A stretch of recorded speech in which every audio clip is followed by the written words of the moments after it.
We light up the world. We light up the world. Welcome to Fire to Inspire, the podcast. I'm your host, Angel Yasmin. And guess who I have right here, right in front of me? The infamous Pinky Cole, the founder, the owner of Slutty Vegan Restaurant. What's up, boo?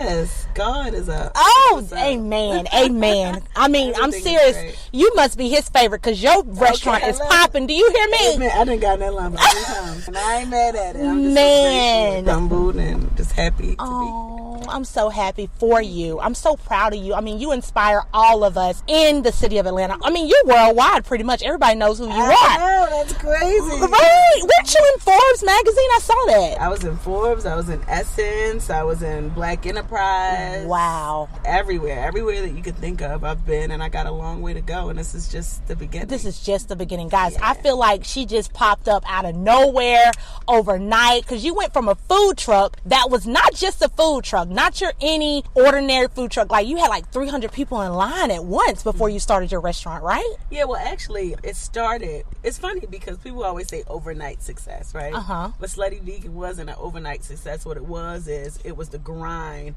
for years, and this is just a manifestation of that grind. All right. You know, so like when you work on something, like for instance, you have your podcast, you have the things that you're doing, like you didn't just start doing this overnight. Like it's levels to this, right? It is. And the first level may have been planning, and that second level may have been like envisioning and all the things that you want and getting the proper people, and then this third level is like you're actually doing the interviews. So that's how it was for Slutty Vegan. Like the first process for me was just being a hustler and like having another restaurant and having parties and doing everything else, and then now you see Slutty Vegan and this big thing. This is just a result of all the things that I've been working on my life. Wow. So how long has it been? So I have been an entrepreneur since I was 13 years old. Wow. Yeah. Give us a little scoop on your background. Like, what were you doing before you started Slutty Vegan? You know, just manifesting what I want in the world. You know, I was a television producer for a few TV shows. I've been in the industry for a while. So that's a part of the place where I got like that creative sense and that creative genius from.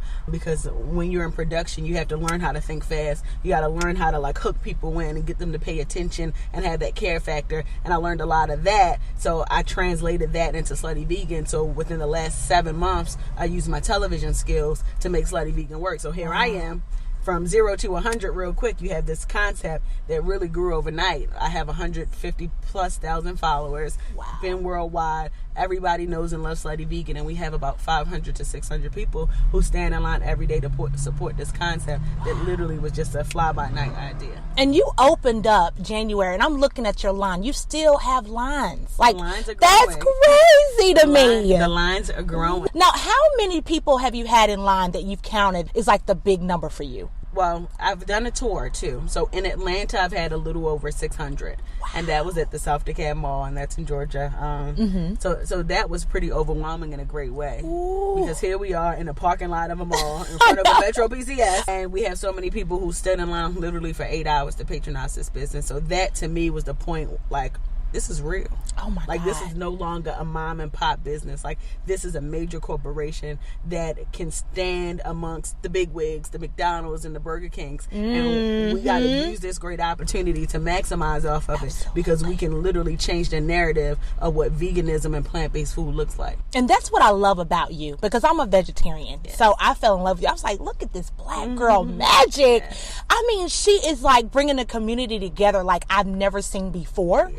Because you're making people believe in veganism, and that is a movement in itself, and that's like radical to me. Thank you for doing that. But not only did you do that, but you had a very catchy way of doing it by calling it Slutty Vegan. Why did you call it Slutty Vegan? What's that? Like the $1 million. I gotta know that. I have to know. So, you know, again, being a television producer, you always have to hook the people, right? And I know what veganism means to me, and I know what it means to a lot of people, especially people who look like you and me, right? Okay, yeah. So when I came up with the idea, one, I was hungry.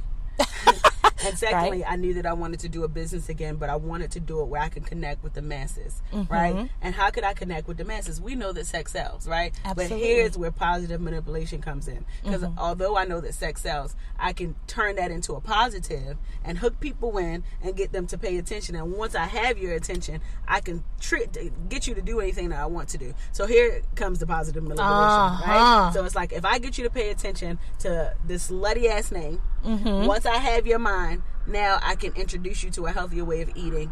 And not eating the flesh of a dead animal, and it works. Like, but this is just I study the mind. Like, I can look at you and tell you who you are. Tell me who I am. I've got yes. just on this earth realm temporarily for a specific mission. You. But like, I can really like look at somebody and really like say like, I can feel you, I know you, so I know what people want. Absolutely. And I think that I've been able to like master that in a major way. And the proof is in Slutty Vegan. Wow. And I'm so grateful that I have the skill set to do that, because this works. And it's just not, this is no longer just, oh, this is burgers and fries, right? This is it's money in my bank account. Ooh. This is history right here. It is. So if Slutty Vegan wants to stop today or tomorrow, we've made history and herstory. You know what I mean? Yeah, like, I feel like you're one of those restaurants that you go to in New Orleans. Like, what is it called? Mother's. There's always a line outside of Mother. You are like that icon here in Atlanta. Everybody's going to always come to you. Yeah. Even from near, far, wherever they are, they're going to hear about Slutty Vegan, because you are not just a burger. Y'all, if you've never had this burger before, I miss having burgers, and I'm vegetarian. Again, I'm gonna say that all day. I have missed eating the burger.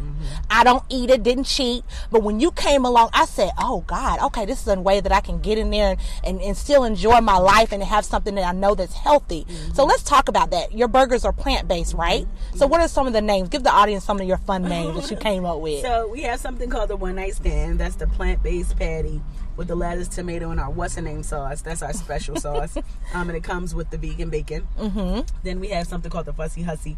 That's the all-American burger, and that comes with the pickle, same ingredients. Then my favorite is the Menage a Trois. Ooh. And that is a loaded burger that comes with the patty, the lettuce, the tomato, the bacon, and the shrimp. All vegan. But that's my favorite because it's a whole experience. It's like a party in your mouth. You get a little bit of sweet, a little bit of spicy, a little bit of salty. So you get like the best of all worlds, actually. But we have a whole slew of menu items. But the cool thing about Slutty Vegan is that we rotate our menu every day, so it leaves you something to look forward to every day, so it doesn't get boring. You ever go somewhere where the menu is always the same? We switch it up. We like to get people excited, and it's just cool for people to like just really like mouth the names. Like, you got Christians, you got Muslims, I you got know. people very conservative like mouthing the name, because we're adding a new directive to what was perceived to be like a very derogatory name, and it doesn't have to be. Right. You know what I mean? I know. Just have fun. It's so fun. Like, it's so catchy, honey. You had it all figured out. I just love it. I'm so proud of you. Where do you see yourself? What's the next big move for Slutty Vegan? Do you see yourself franchising? Yeah, there are a lot of big moves for Slutty Vegan. Well, first things first, we're working on a development deal. Slutty Vegan will be a television show to really teach entrepreneurs and show them like what entrepreneurship really is. So you're going to get the ins and outs, and I'm very transparent. So like, you're going to get the real deal, holy feel of like being a young entrepreneur and trying to make it. Awesome. We're also working on some opportunities in the airport that we're interested in. Oof, they're gonna be in line. We're working on a franchise model right now, and that should be available third quarter. And then we're working on a couple of locations.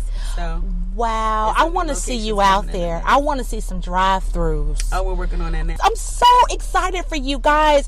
You have no idea. I've seen this woman grind even on her grand opening where she was supposed to be glamorous and just enjoying all the lights, camera, action. But no, she was back there grinding, and she was doing her own work on her own day. And I've never seen anything like that. You're going to inspire so many people left and right. My question, why are you not open 24 hours? Before you were married, if a man made himself too available, did you want him? No, I didn't want You it. didn't Oh, okay then.